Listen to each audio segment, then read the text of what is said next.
안녕하세요. 내정신 채널 가족 여러분 반갑습니다. 김찬우입니다.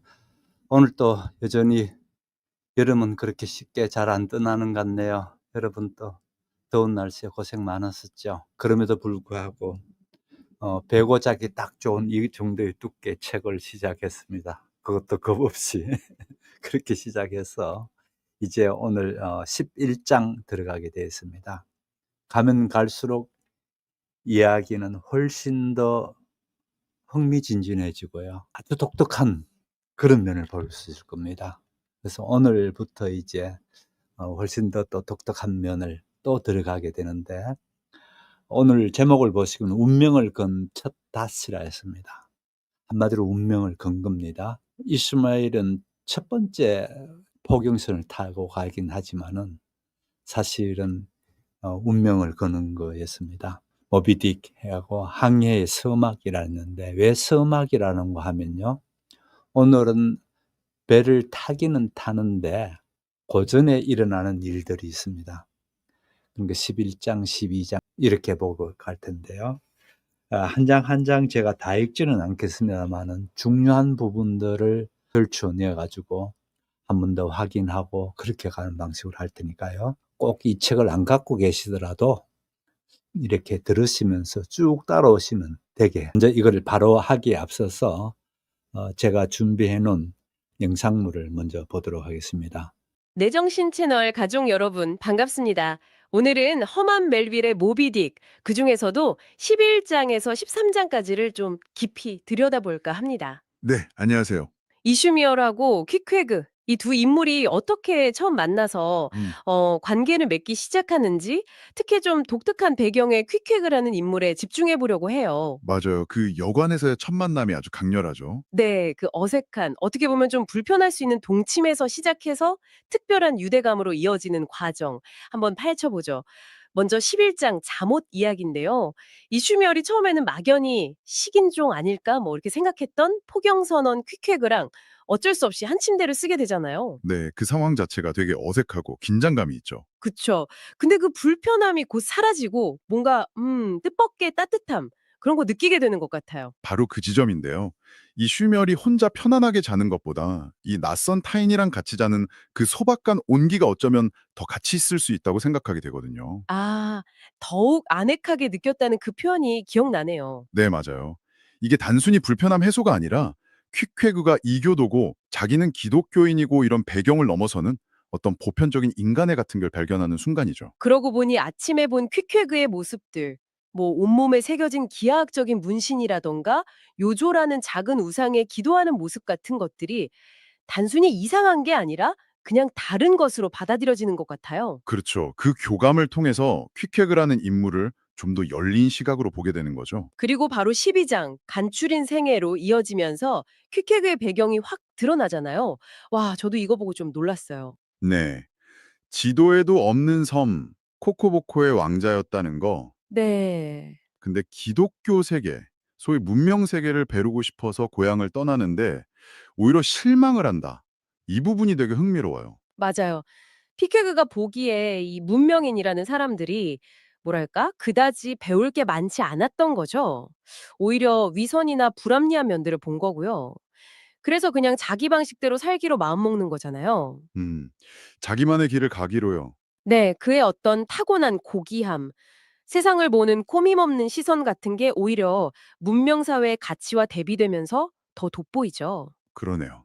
이게 정말 우리가 생각하는 문명이나 교육이라는 게 인간을 더 낫게 만드는가? 이런 질문을 던지게 만드는 것 같아요. 그렇죠. 아주 근본적인 질문을 던지는 인물입니다, 퀴퀴그는. 왕족 신분인데도 불구하고 경험을 위해서 포경선언이라는 그 험한 일을 택하는 것도 보통 결심은 아니잖아요. 네, 맞아요. 단순한 실망을 넘어서 뭔가 더 진실된 삶을 찾으려는 그런 의지가 보이는 거죠. 자, 그럼 13장 외바퀴 손수레로 가볼까요? 이제 둘이 nen터키스로 가잖아요. 포경업의 중심지로. 네. 여기서 그 외바퀴 손수레 에피소드가 나오죠. 짐을 싣고 밀고 가야 하는데 퀴퀴그는 이걸 그냥 번쩍 들어서 옮기잖아요. 아, 네. 그거 진짜 재밌죠. 문명의 도구를 자기 식대로 쓰는 모습? 네. 어떻게 보면 되게 실용적인 걸 수도 있고요. 그렇죠. 문화적 차이를 보여주는 동시에 퀵회그의 어떤 소탈하고 실용적인 면모를 잘 보여주는 예 같아요. 뭐 잭나이프로 자기 얼굴 문신 사이를 능숙하게 면도하는 모습이라던가 아, 맞아요. 그것도 있었네요. 또 예전에 코코보코 섬 결혼식에서 펀치볼을 발 씻는 데 썼다는 그 선장의 이야기도 비슷한 맥락이고요. 하하. 네, 그게 뭐 미개 해서라기보다는 그냥 그 문화에서는 그게 자연스러운 용도였을 수도 있다는 거죠. 네, 맞아요. 문화적 배경에 따라서 사물을 보고 활용하는 방식이 얼마나 다른지 보여주는 거죠. 그리고 13장에서 정말 결정적인 사건이 하나 터지죠? 아, 그 구조 장면 말씀이시죠? 네, 배 위에서 퀵해그를 놀리던 그 시골뜨기 청년이 물에 빠지잖아요. 다들 막 허둥지둥 하는데 퀵회그는 그냥 바로 뛰어들죠. 망설임 없이. 정말 대단해요. 그 침착함하고 용기. 심지어 구해내고 나서 그 청년 몸을 조심스레 비비면서 응급처치까지 하잖아요. 네, 다른 사람들이랑 너무 대비되죠. 그 영웅적인 모습이. 맞아요. 이 사건이야말로 퀵회그의 겉모습이나 배경 같은 거랑 상관없이 그 내면의 어떤 고결함, 좋은 성품을 그냥 딱 보여주는 것 같아요. 그렇죠. 그리고 이 사건을 계기로 이슈미얼은 퀵회그를 정말 깊이 신뢰하고 존경하게 되고요. 둘 사이의 유대가 훨씬 더 강해지는 결정적인 계기가 됩니다. 자, 그럼 이 이야기들을 쭉 보면서 핵심은 뭘까요? 결국 서로 너무 다른 배경을 가진 이슈미얼과 퀵회그 사이에 싹튼 그 깊은 우정. 네. 그리고 소위 야만인으로 보일 수 있는 퀵회그가 사실은 굉장히 고결하고 인간적인 면모를 지녔다는 점이죠. 그러면서 자연스럽게 문명이란 과연 무엇인가 이런 질문까지 하게 만들고요. 맞습니다. 퀵회그는 그냥 이국적인 캐릭터가 아니라 어쩌면 많은 문명인보다 훨씬 더 진실하고 깊이 있는 인간일 수 있다는 거예요. 여기서 내동신찬을 가족 여러분도 한번 생각해 보시면 어떨까 싶어요. 혹시 우리도 모르게 겉모습이나 배경 같은 걸로 다른 사람을 너무 쉽게 판단하고 있진 않은지. 네, 오늘 모비딕 초반부를 통해서 퀵회그라는 정말 매력적인 인물을 만나봤습니다. 함께해 주신 내정신 채널 가족 여러분 감사합니다. 마지막으로 이런 생각거리를 좀 던져보고 싶네요. 퀵해그를 만나면서 이슈메얼의 시선은 앞으로 어떻게 더 변하고 또 성장하게 될까요? 그리고 우리 자신도 좀 낯설고 익숙하지 않은 다름을 만났을 때 세상을 보는 눈이나 우리 자신에 대한 이해가 또 어떻게 깊어질 수 있을지 잠시 고민해 보는 것도 좋을 것 같습니다. 네, 좋은 질문이네요. 이것으로 오늘 탐구를 마치겠습니다. 제가 한 부분 한 부분 다시 함께 들어갈 테니까요. 혹시 다 이해 못하시더라도 제가 말씀드리도록 하겠습니다. 지금 여기 있는 자리는 렌트킷에 가기 위한 포경선을 타고 가는 섬은 렌트킷 섬이고 뉴베드포드에서 마지막 밤 거기에서 마지막 밤 자고 다음 날 이제 배를 타고 렌트킷으로 들어갑니다. 그 밤에 자는 날 얘긴데요. 11장이 이렇게 시작합니다. 이렇게 합니다. 우리는 그렇게 침대에 누운 채 짧은 간격을 두고 떠들다가는 자고 자다가는 깨어나고 떠들곤 했다. 자고 다음 날은 이제 배를 타고 가기 전날 밤 얘기입니다. 그러는 동안에 퀵해그는 이따가 문신투성의 갈색 다리를 내 다리 위에 다정하게 올려놓았다가 다시 거두드리곤 했다. 어떻습니까? 같은 침대에서 어쩔 수 없이 자게 됐는데 이제 아주 친해지니까 밤에 자다가 얘기 나누다가 자고 또 자다가 깨어나면은 또 얘기 나누고 그러는 사이인데 얘기를 나누면서 그 문신투성이의 발을 이제 자기 몸에 올리기도 하고 그러더라는 겁니다. 우리는 그렇게 화기애애했고 평안하고 느긋했다. 자, 이 부분이 중요합니다. 뭐하고 비교되나요? 처음에 식인종이라 해서 엄청 경계를 가졌죠.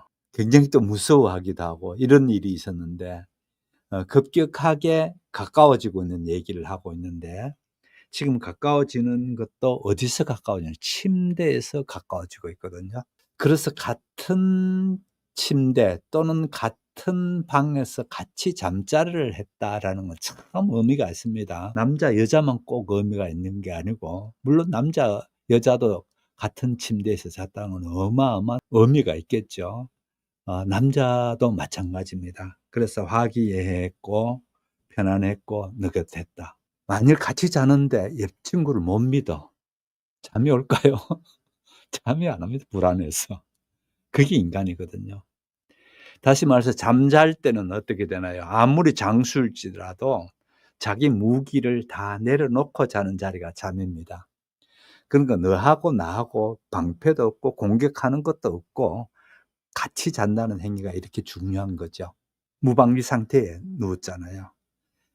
그런데 그 무방비 상태에 누우는 심리적 상태가 이제 외관상으로는 무슨 자기 뭐 공격하는 공격 도구도 없고 방패하는 방패 도구 없는 정도가 아니고 심리적으로 지금 얘기하고 있습니다. 화기애애했고 편안하고 느긋했다라는 얘기를 합니다. 그러다가 우리는 나눈 담소 때문에 마침내 우리에게 조금 남아있던 졸음기마저 완전히 달아나 버렸고 동이 틀리면 아직 멀었는데도 우리는 일어나고 싶어졌다. 이 잠이 깨게 되면서 아직 동이 틀려면 한참은 더 남았는데도 이제 일어나기에 그렇게 됐다는 겁니다. 얼마나 친근하게 됐는가, 요 부분을 잘 보시라는 겁니다. 이 두 사람의 친근감이 가면 갈수록 이제 강화되는 부분을 봅니다. 그런데 그다음 볼게요. 여기에서 또 이런 것도 나옵니다. 방에 불대는, 말씀드렸다시피 이스마엘은 아주 가난하게 짝이 없는 친구입니다. 겨우 언어 몇 점만 들고 지금 그렇게 간신히 하다가 제일 싸구려 여관에 들어와서 자고 이제 이렇게 해야 될 정도로 가난한 친구죠. 그러다 보니까 이런 사람들은 겨울에 문 밖이 추울 때에 어느 정도 방에는 불기운이 전혀 없으니까 방에는 불기운이 전혀 없었다는 거다. 사실 이부자리 바깥도 쌀쌀했다. 더욱 아늑하게라는 말을 쓴 것은 몸의 따뜻함을 즐기려면 몸의 일부가 추워야 하기 때문이고, 이제 이거는 가난해 본 사람, 추운 데서 자본 사람만이 아는 얘기죠. 오히려 몸의 일부가 추워야 오히려 따뜻함을 즐길 수가 있다는 겁니다. 요 얘기를 단순히 몸의 얘기를 하려고 하는 게 아니고 이 소설에 관계되는 얘기입니다. 이 소설에서 뭔가를 이제 복선을 많이 깔기 시작하거든요. 복선을 깔기 시작하는데 선과 악이라는 문제, 또 한쪽은 운명과 그 다음에 도전이라는 문제, 이런 문제들이 양쪽으로 딱 갈라서 있는 게 아니고 마구 갈등하는 게 이 소설에 쭉 나오게 되거든요. 지금 얘기는 어떤 거를 갈등하고 있는가 하면은 문명인이라고 하는 이슈마일이 저쪽에 야만이라고 봤던, 생각했던 퀵해그에 대해서 아주 선입견을 가지고 있다가 이제 이게 무너지고 있는 자리입니다. 처음에는 분명히 선입견을 갖고 있었죠. 그러다가 두 사람이 이제 무너지고 있는 장면을 보고 있습니다. 그런데 이 문명과 야만이라는 문제는요, 이 소설에 또 전체로 깔고 가는 내용입니다. 그래서 자세히 보면요, 조그만 것들이 전부 다 이런 형태로 배치시켜져 있습니다. 그래서 이 소설이 명작인 겁니다. 그 다음에 한번 볼게요. 이 세상의 모든 특성은 비교에 의해서만 드러나기 때문이다. 단독으로 존재하는 것은 아무것도 없다. 지금 두 사람의 관계를 얘기하고 또 같이 아침에 자고 있는 얘기를 하면서 추위와 따뜻함을 비교하고 있고, 그러면서 또 모든 것은 비교에 의해서 드러난다라는 자기 철학을 얘기하고 있습니다. 모든 특성은 비교에 의해서만 확연히 드러난다라는 겁니다. 따라서 세상은 단독으로 존재하는 것은 아무것도 없다. 이게 중요한 세상을 내다보는 일종의 자기 철학이죠. 그 사람은 어떤 철학을 갖고 있고 어떤 세상을 내다보는 틀을 가지고 있느냐가 중요한데, 지금 세상을 보는 틀을 가지고 있습니다. 어떻습니까? 처음에는 따뜻함과 쌀쌀함, 추위라는 것을 서로 비교해 가지고 진작 따뜻함을 즐길 수 있는 건 이 추위가 쌀쌀함이 있어야 따뜻하다 했죠. 그 다음에 또 이런 것처럼 또 이 비교를 어디다 갖다 대려고 하는가 하면은 문명과 야만이라는 거에 대해서 갖다 대기 시작하면서 문명과 야만인이라는 게 그렇게 똑 부러지게 야만은 좋은 거고 문명은 나쁜 거고, 또 거꾸로 우리는 흔히들 어떻게 문명은 좋은 거고 야만은 나쁜 거고, 이렇게 칼로 물베듯이 하는 건 없다는 얘기입니다. 아무튼 그다음에 한번 보십시오. 계속해서 그런 얘기가 쭉 나옵니다. 모든 면에서, 그다음에 볼게요. 모든 면에서 편안하다고 오랫동안 그래왔다고 어시되는 사람이 있다면은 이제는 더 이상 편안하지 않게 되었다는 말이다. 이제 이러면서 세상을 보는 나름대로의 그 얘기를 합니다. 그러면서 나처럼 코끝이나 정수리가 조금 춥다면 오히려 따뜻함을 느끼게 되고 잘 수 있더라. 그 다음에 자기 얘기를 합니다. 이런 이유로 침실에는 난로를 설치하면 안 된다. 침실의 난로는 부자들의 사치에 불과하다. 담요만으로 바깥 세상의 차가움을 막고 따뜻함을 느끼는 거야말로 가장 유쾌한 상태이기 때문이다. 이런 얘기를 하고 있습니다. 여기서 단순히 방 안에 난로 피우지 말라, 그런 정도만 말하려고 하는 건 아닙니다. 사실은 작은 것 여기서부터 다 출발합니다. 다 이렇게 작은 것에 출발하긴 하는데 결국은 담요 한 장만 해도 충분하다. 어떻게 느껴지나요? 요즘 와서 각광받는 미니멀리즘을 여기서 볼 수가 있죠. 그죠? 뭐 이불도 여러 장 갖고 있고 마치 옷 갈아입듯이 이불을 자꾸 바꾸어가고, 그렇게 하면 안 됩니다. 미니멀리즘으로 가야 됩니다. 저는 그렇게 생각하거든요. 그래서 여기서 이게 담요 한 장으로도 바깥 공기의 차가움을 막고 아늑함을 느끼는 것이 가장 유쾌한 상태다라는 얘기를 합니다. 그것만 있어도, 그 다음 얘기 한번 볼게요. 그것만 있어도 북극의 수정 같은 얼음 한복판에서 따뜻하게 타오르는 불꽃처럼 누워서 잠들 수가 있다. 어떻게 되나요? 지금 이슈메일이 보고 있는 문명이라는 거에 대해서 이슈메일은 상당히 좀 불편스럽게 보죠. 이슈메일 자체가 자기가 문명이라는 것을 좀 불편스럽게 봅니다. 담요 한 장이게 되면은 겨울을 다 나는데, 이런 얘기입니다. 그 다음 또 얘기 한번 볼게요. 여기 이제 밤에 자는 얘기를 비교했다면 그 다음 비교도 재밌습니다. 그 다음 문제는 사랑하는 사이일 경우에 어떻게 똑같은 일이 벌어지더라도 달라지고 있는가를 보고 있습니다. 뭐 그거 다 아는 얘기 아닙니까? 예, 다 아는 얘기인데 이런 것부터 작은 것부터 다 짝짝짝 해나가면서 실제 이제 고래로 잡아가는 얘기로 큰 문제를 이제 다루기 시작하거든요. 처음부터 거창한 얘기하는 게 아니고 요같이 작은 걸 가지고 이제 시작합니다. 아침에 일어나서 이 식인종 이 사람이 담배를 피우려고 합니다. 침대에서. 그런데 처음에 담배를 피울 때 매우 불쾌하게 해서 담배 피지 말라고, 침대에서는 담배 피우는 게 아니라고 그렇게 얘기했죠.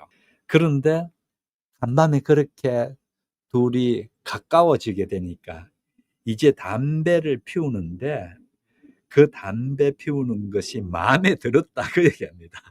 여기 한번 볼게요. 지금 나는 키케그가 비록 침대 속이라 해도 내 옆에서 담배를 피우는 것이 무엇보다도 마음에 들었다. 그때 그는 가정의 평온한 기쁨으로 충만해 있는 것 같기 때문이다. 야, 참 그렇죠? 그래서 사랑의 힘이라는 게 그렇게 힘이 있다는 겁니다. 뭐 둘이 뭐 남녀의 관계도 아니잖아요. 마음이 통하게 되니까 겨우 하루 사이입니다. 그 전날 담배 피웠을 때는 엄청 불쾌해서 못 피우게 뭐라 했는데 인제는 어떻게 되나요? 담배 피우는 게 마음에 들었다고 그 얘기합니다. 재밌죠? 그러면서 이 이질적인 게 인제 바로 이걸 봐야 됩니다.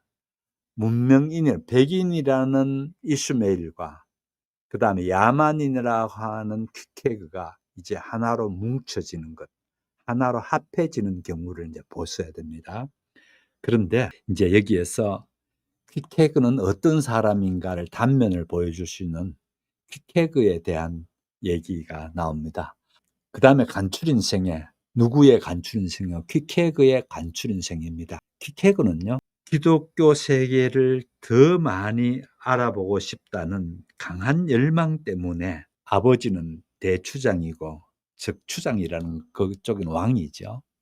그다음에 숙부는 대제사장이고, 또 외가 쪽에는 무적의 전사들과 결혼한 이모들이 있다고 킥케거는 자랑했다. 한마디로 자기 족속에는 왕족의 피가 흐르는 사람이라고. 그런데 이 왕족인 퀵케그가 그럼 왜 여기에 왔는가라는 얘기에서 감명받습니다. 롱아일랜드에 있는 성입니다. 세그항이라는 이 성. 세그항을 떠난 배 한 척이 아버지가 다스리고 있는 섬나라 후미로 왔을 때에 퀵케그는 기독교 세계로 태워줄 것을 요구했다. 그러니까 세그항이 어딘가 하면 뉴욕에서 바로 강 하나 건너면은 바로 인접한 게 뉴저지고요. 그 뉴저지 가운데에 롱아일랜드라는 긴 섬으로 된 그런 형태가 있습니다. 거기에 세그항이라는 그 항에서 온 배가 자기네들 야만인들이 사는 그 지역에 왔다는 겁니다. 그래서 배를 태워달라고 요구를 했었는데 거부당합니다. 비록 아버지가 왕이고 그러더라도 사람이 다 찾기 때문에 할 수 없다고 그 얘기를 합니다. 그 얘기를 들은 빅해그는 작은 통나무 배, 그 작은 통나무 배를 타고 막 저어서 어디를 가는가 하면은 자기 이 섬에 왔던 이 배가 반드시 하지 않으면 안 될 맹그로브 지역으로 들어갑니다.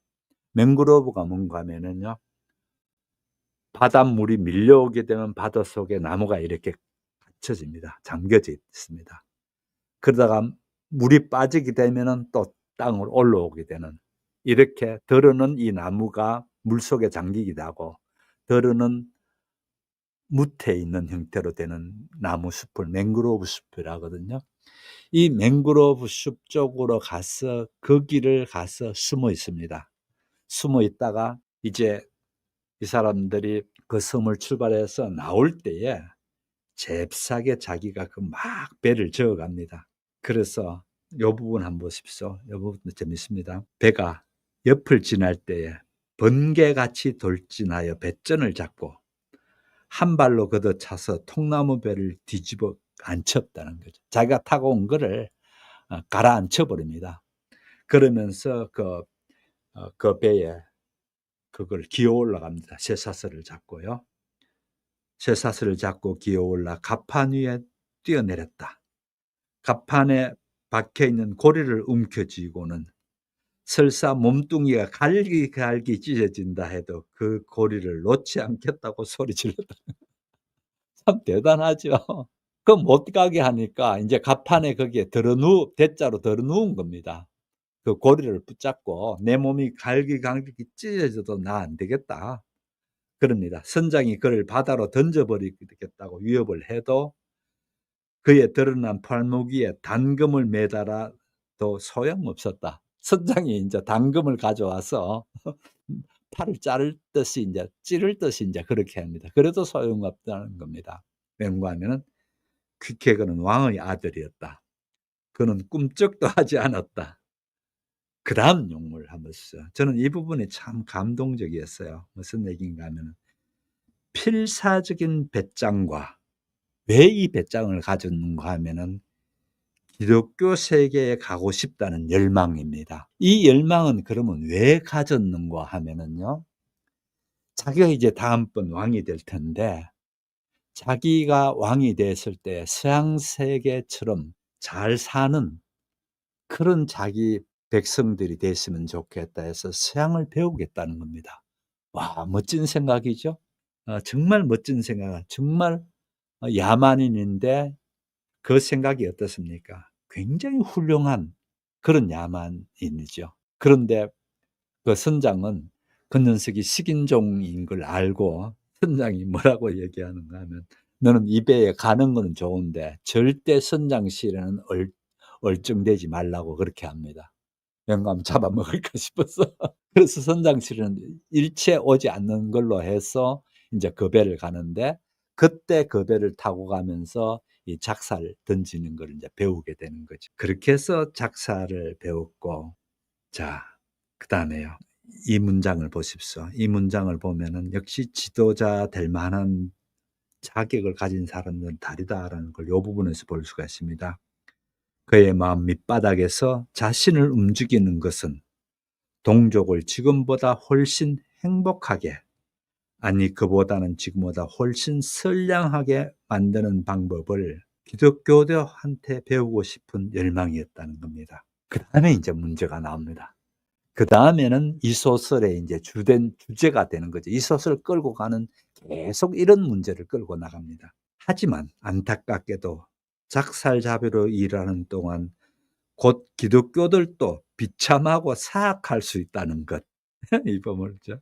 기독교인들도 비참하고 사악할 수 있다는 것. 그런데 그 사악한 정도가 어떻게 되나요? 아버지의 신하인 이교도들보다 훨씬 더 사악하고 비참할 수 있게 된 걸 깨달았다는 겁니다. 그런데 또 그 다음 보세요. 마침내 롱아일랜드에 있는 세그항에 도착합니다. 이 세그항에 도착한 그는 그곳에서 선원들이 무슨 짓을 하는지를 목격하고, 또 그 다음에 렌트캣이라는, 지금 아침에 이제 됐는데 다음 날 이제 렌트캣에 들어갑니다. 렌트캣에 가서 그곳에서 선원들이 급료를 어떻게 쓰는지 보았을 때 퀴케글은 가엾게도 절망에 빠지고 말았다. 세계는 자오선과 관계없이 어디나 사악하고, 그렇다면 나는 차라리 이교도로 살겠다고 그는 생각했다. 이 얘기합니다. 어떻습니까? 여기에서 이 소설의 주제가 이제 분명히 드러납니다. 이 소설의 주제는 여러 가지 주제를 들 수 있는데 그 중에 하나 주제가 문명과 야만의 충돌입니다. 이 문명과 야만 충돌을 보면서 이 충돌을 특히 누구께 강하게 뭐랄까 힐난한다 할까 비꼬고 있는가 하면은요, 문명인들이라고 하는 니네들이 더 형편없다는 얘기들이 계속해 나옵니다. 예, 서정훈님 얘기가 지금 기독교도 그렇네요 했는데, 예, 뭐 우리가 물과 기름처럼 싹 나눌 수는 없겠죠. 그러나 우리가 이제 이교도의 눈으로 봤을 때 이 문명이 어떻게 해야 되는가라는 것을 그대로 고발하고 있죠. 예, 1851년에 이 소설이 나왔다 했습니다. 1800년, 1850년대의 미국이라는 것은 수준이 굉장히 낮거든요. 그 낮은 미국 그 자본주의, 천박한 자본주의, 물질밖에 모르는 그런 사람들을 신랄하게 이제 까기 시작합니다. 그런 부분들이 이제 나오는데 벌써 여기서 만만찮게 나오죠. 그런데 그 다음 보세요. 나는 그가 고향에 돌아가서 왕위에 오를 생각은 없느냐고 물어봤다 합니다. 그렇죠. 왕 그거에 하니까. 그러는데 이미 아버지는 세상을 떠났을지도 모른다는 얘기도 하면서 그 다음 얘기 한번 보십시오. 자기가 이 자본주의 세상, 기독교 세상을 다니면서 자기가 순결하지 못하게 됐다는 겁니다. 그래서 이교도의 왕이 대대로 앉았던 순수하고 순결한 왕위에 오를 자격이 없는 것 같다. 그게 두렵다라고 얘기합니다. 아, 우리께 상당히 가슴 찔끔하게 만들어버리죠. 자기네들은 대대로 순수하고 순결한 자가 왕위에 올라왔는데 자기는 기독교 세상 이렇게 다니면서 몸을 버려놨다는 거죠, 한마디로. 그래서 다시 깨끗해졌다고 느껴지면 당장 고향으로 돌아가겠다. 하지만 얼마 동안은 배를 계속 타고 사대양을 두루 다니며 젊은 시절을 볼 작정이라고, 그리고 작살잡이가 된 이상 갈고리에 달린 쇠붙이가 당분간은 왕허를 대신하게 될 거라고. 왕허이 뭡니까? 왕관을 썼을 때 이렇게 하는 헐이죠. 그 헐을 대신할 거다라는 겁니다. 예. 그러면서 나는 그의 장례를 가볍게 언급하면서 당장의 목표가 뭐냐고 물어보았다. 그는 원래의 직업이 작살집으로 다시 나아갈 작정이라고 대답했다. 그래서 나도 이제 작살잡이 고래잡으러 나가는 게 소망이라고 그러면서 같이 이제 친구가 돼서 렌트카에서 가서 그곳에서 같은 배를 타자. 그래서 그 섬으로 가서 나와 같은 배를 타고 이제 이 부분입니다. 이제 나와 같은 배를 타고 나와 함께 당번을 서고 나와 같은 보트를 타고 나와 같은 음식을 먹고 그다음 중요한 얘기가 납니다. 나와 운명을 같이 하기로 결심했다. 운명 공동체가 됐다는 거죠. 그래서 이 운명 공동체가 된 사람들, 이 부분을 이제 보시면 되는데, 그 다음에 같이 함께 담배를 피는데요. 이것도 재밌습니다. 이 친하면 친할수록요, 나눌 수 없는 것을 나누는 관계가 친한 관계거든요.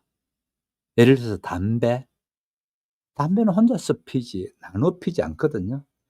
그런데 도끼처럼 이렇게 된 담배를 내가 좀 피고 또 주는 그쪽에서 피고 또 피고 연기를 서로 나누죠.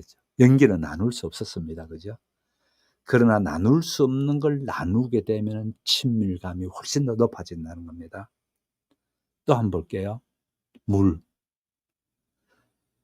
자기는 별거 아닐지만은 물 한 잔 나그네가 나눌 때에 어떻게 되나요? 나그네에게는 생명을 주고 자기 중요한 걸 나누게 되죠. 그래서 가만 보면은 나눌 수 없는 것, 물은 원래 하나로 되지 나눌 수가 없지 않습니까? 물을 부어 가지고 나누어서 주게 되면은 그만큼 친해지는 겁니다. 그래서 우리가 친해지려고 할 때 뭐 거창한 거 뭐 다이아 반지를 사줘야 친해지고 그거는 어리석은 생각이고요. 오히려 이같이 나눌 수 없다고 된 귀중한 거를 서로 나눌 때에 그때 친밀도가 높아집니다. 예를 들어서 남녀가 같은 방에서 성을 나눈 걸 한번 보세요. 유교적인 측면에서 성을 봤을 때는 성이라는 거는 그거 이렇게 하면서 입에 담으면 안 됩니다. 그런데 이 성을 나누는 데는 어마어마한 귀중한 게 있습니다. 그렇잖아요. 쉽게 나눌 수 없는 것도 나누지 않습니까? 예, 부족한 것도 채워지는 게 친구고요. 아까 말씀드린 것처럼 나눌 수 없는 걸 나누는 것, 그런 부분들, 정말 진정한 친구죠. 예를 들어서 물이나 아까 담배를 얘기했는데, 예를 들어서 이런 거 한번 볼게요. 자기가 약간의 돈을 갖고 있었는데 정말 내가 최소한의 먹고 살기도 급급할 돈일지도 몰라요. 나눌 수 없는 거죠, 이미. 근데 나보다 더 딱한 사람을 만나게 됐을 때, 이 나눌 수 없는 돈을 나눌 때에 굉장히 관계는 달라지겠죠. 바로 나눌 수 없다라는 거를 제가 비유를 들었던 그런 식으로 우리 담배는 안 피우는데 이렇게 되면 안 되고요. 나눌 수 없다는 게 뭔가를 생각해서 그거를 나눌 줄 아는 사람이 돼야 된다는 겁니다. 자, 그다음에 한번 볼게요. 13장에 이제 들어옵니다.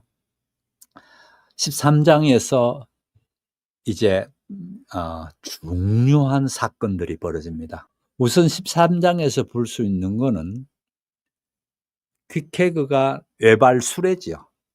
중간에 바퀴가 있고 이렇게 밀고 가는 수레. 그게 이제 주로 서양 사람들이 많이 쓰거든요. 그런데 퀵케그가 처음으로 그 배를 탔을 때 얘기 같아요. 지금 얘기가 그 전에 얘기를 해 줍니다. 그 배를 타고 배에서 짐을 인제 막 해서 나오려는데 거기에서 외발 그거를 수레를 줍니다. 그러니까 외발 수레를 여기다가 담아 가지고 수레를 울러내고 갑니다. 그래 많은 사람들이 그걸 보고 웃었겠죠. 어떻든 힘도 족하니까 외발 수레를 울러내고 간 그 얘기가 나옵니다. 다시 말씀드려서 문명이 다른 문명에서 어떻게 적응을 못하게 됐는가가 얘기가 나오고요. 그다음에 또 얘기가 이런 얘기도 나옵니다. 어식을 할 때에 요mat한 조롱박 같은 데다가 인제 코코넛 워터를 거기다 넣고 그렇게 해서 인제 선장 얘기입니다. 선장 얘기인데 이 선장이 손님으로 귀중한 사람을 왔고 그다음에 부족장 그러니까 왕이죠. 왕이 여기에 앉고 그렇게 앉아 가지고 인제 원래 방식이 고기에다가 손가락을 요렇게 넣어서 한번 요렇게 뺀답니다. 그렇게 하면서 의식 중에 그렇게 하는 거는 뭔가 하면 축복을 한 거랍니다. 요렇게 코코넛 워터를 축복을 하게 되면은 그걸 인제 다 나누어 갖게 되는 거예요. 그런데 이 선장은 손가락을 넣는 게 아니고 거기 손을 다 집어넣고요. 그 손을 다 집어넣는다는 것은 뭘 볼 수 있나요? 자본주의의 물량적인 걸 보게 됐죠. 쬐끄맣게 손가락을 넣고 그러나 손을 다 넣냐 그런 얘기도 나오고요. 그다음에 마침내 배를 탔습니다. 옮겨 탔는데 사건이 벌어집니다. 배를 인제 옮겨 타고 나니까 뭐 이런저런 사람들 갑판에서 인제 그렇게 될 거 아니에요. 그렇게 갑판에서 만나고 인제 그렇게 되는데 배가 이제 막 출발을 하려고 어 배 돛을 인제 출발하기 전에 돛을 이렇게 내려 놓거든요. 출발할 땐 돛을 이렇게 올립니다. 올리고 바람 방향에 따라서 밧줄을 가지고 당기고 늦추기도 하면서 바람 방향을 맞추게 되거든요. 그렇게 바람 방향을 맞추어 가지고 나가게 되는데 배가 문제가 생기게 됩니다. 요거를 제가 설명을 좀 이렇게 해야 될 것 같습니다. 자, 대부분 보면 돛대가 이렇게 되어져 있습니다. 이 돛을 제어하는 게 한중간에 막대가 이렇게 있겠죠. 또 그다음에 이 돛을 좌우에서 막아주는 게 있습니다. 이 좌우에서 막아주는 돛이 있는데 무슨 얘기인가? 요렇게, 요렇게, 요렇게 나무로 되어져 있습니다. 요렇게 되어져 있는데 그만 이 나무가 끊어져 버립니다. 하나 끊어지기 바람에 의해 가지고 이게 마구 인제 지 맘대로 끊어져 버렸으니까 이게 휘어져 버렸을 거 아닙니까? 마구 인제 왔다 갔다 하게 되니까 잘못 거기에 인제 맞게 되면은 큰일 나거든요. 다들 숨어서 벌벌 떨고 있을 때에 킥해고는 막 기어갑니다. 자기가 이게 안 맞을 정도로 시계추처럼 왔다 갔다 할 때에 시계추처럼 왔다 갔다 하는 거기에서 기어가 가지고 자기가 가진 밧줄을 이 끊어진 그 나무 조각 거기에다가 마리 조각이죠. 엄청 큰 겁니다 이게요.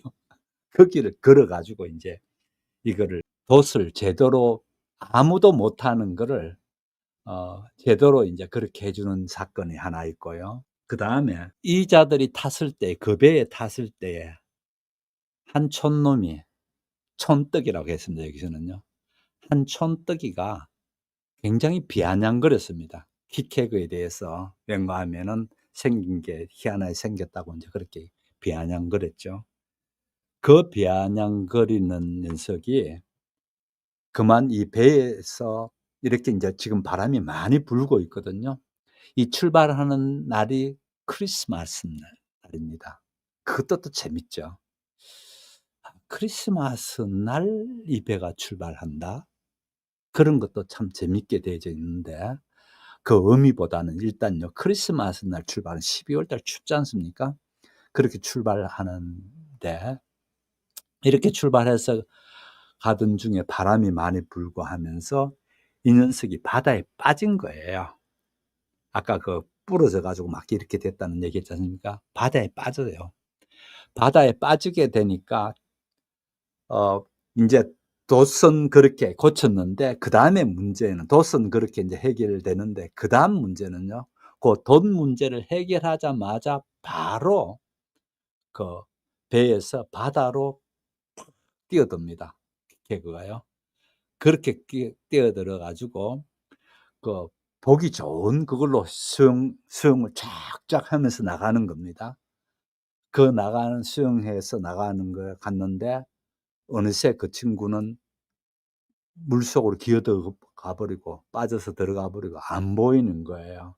그 아이가 있는 지점에 가서 빙글빙글 돌고 이쪽 저쪽 보더니만은 퀵해그가 물속으로 그냥 또 쑥 들어가더니만은 한쪽 손에 아이를 붙잡고 축 늘어진 아이를 붙잡고 한쪽 손으로는 이렇게 헤엄쳐서 나와서 아이를 인제 끌고 올라오는 걸 봅니다.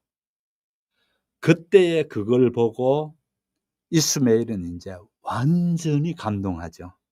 그게 많은 사람이 있었는데 그런 식으로 아이를 구할 생각은 아무도 하지 않고 인제 거기에 보면 배가 있거든요. 끌고 다니는 배가 아니고 작은 배가 이렇게 그 고래를 잡을 때 던지는 그 배가 있어요. 그 배는 위에 다름해 놓습니다.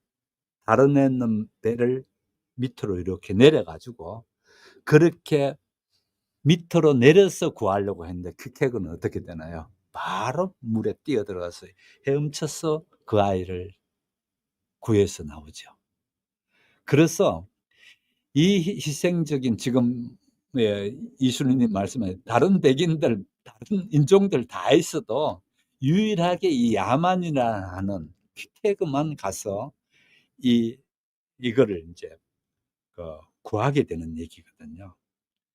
그렇게 이거를 구하고 난 뒤에 정말 그때부터는 어마어마하게 친해지는데 뭐라고 얘기하는가 하면은요.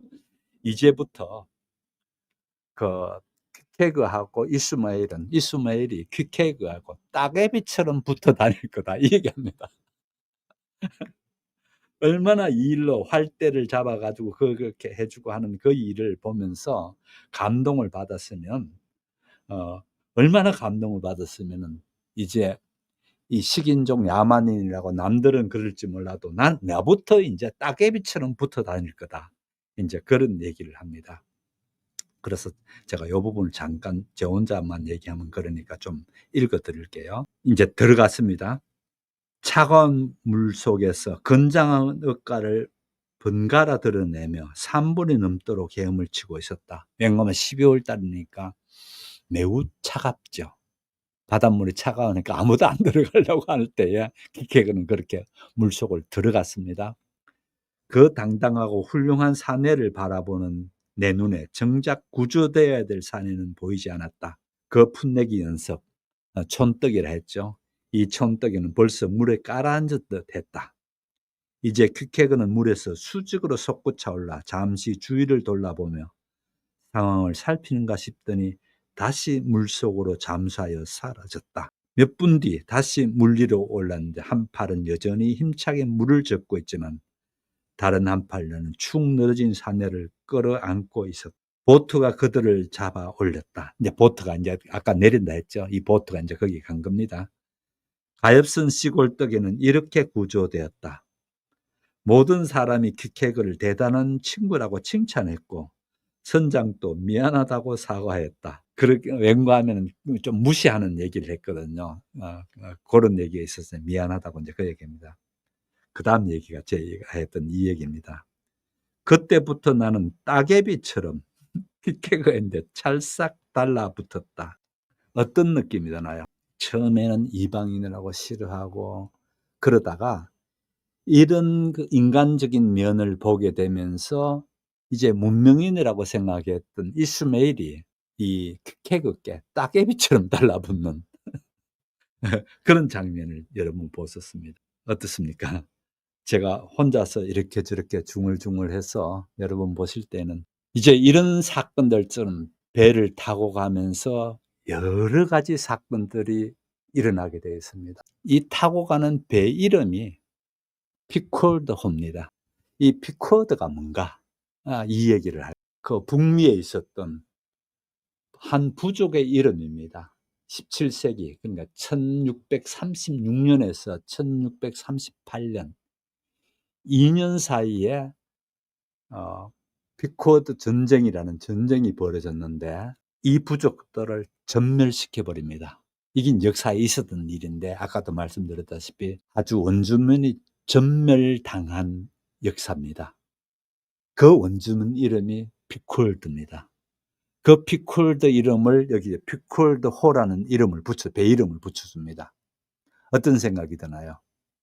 마치 이 배는 전멸하듯이 이제 전멸하겠구나라는 운명적인 것을 여기에 복선을 깔고 있습니다. 복선을 깔고 있으면서 또 한편으로는 어떻습니까? 원주민이 다 그렇게 악하고 나쁘진 않거든요. 그런데 전멸시켜 버린 것. 그야말로 문명인이라는 사람들이 하는 야만적 행위지요. 예, 그런 것들을 다 깔고 있습니다.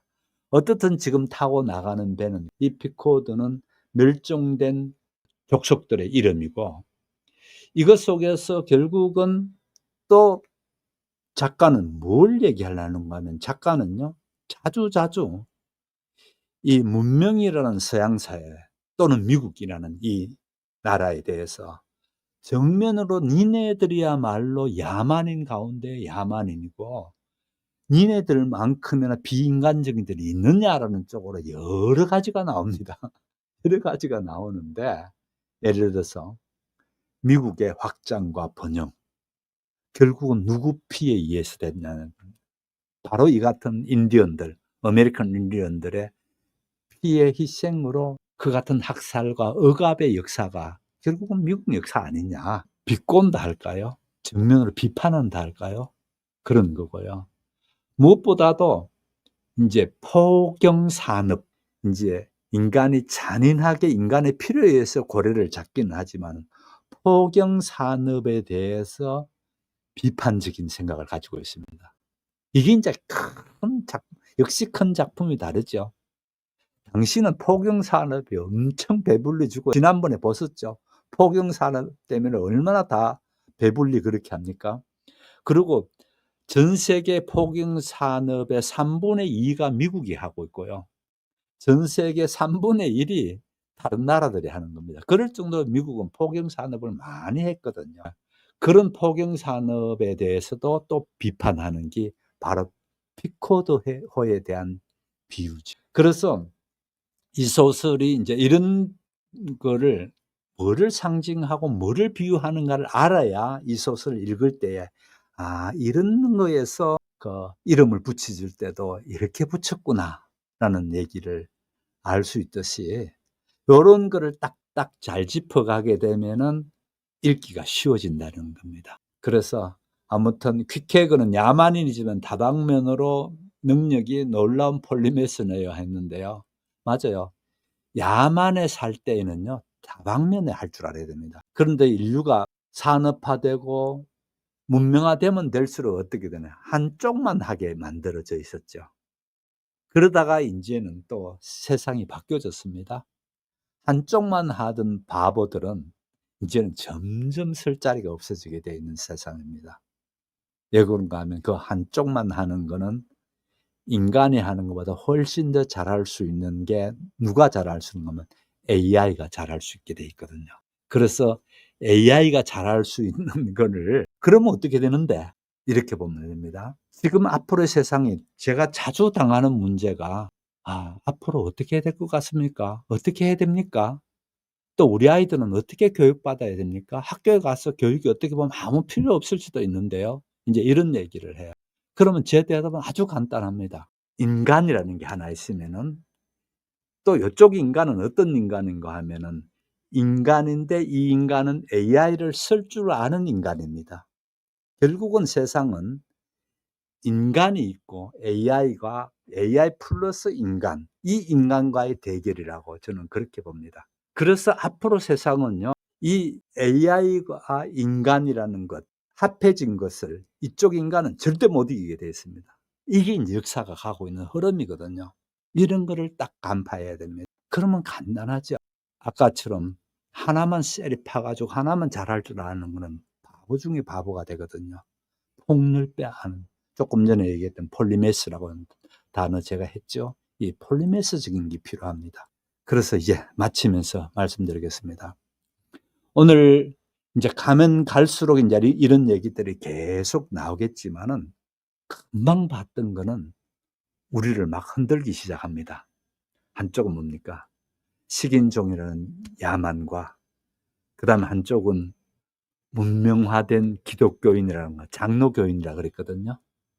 이 이스마엘은 전통적인 장로교인이라 합니다.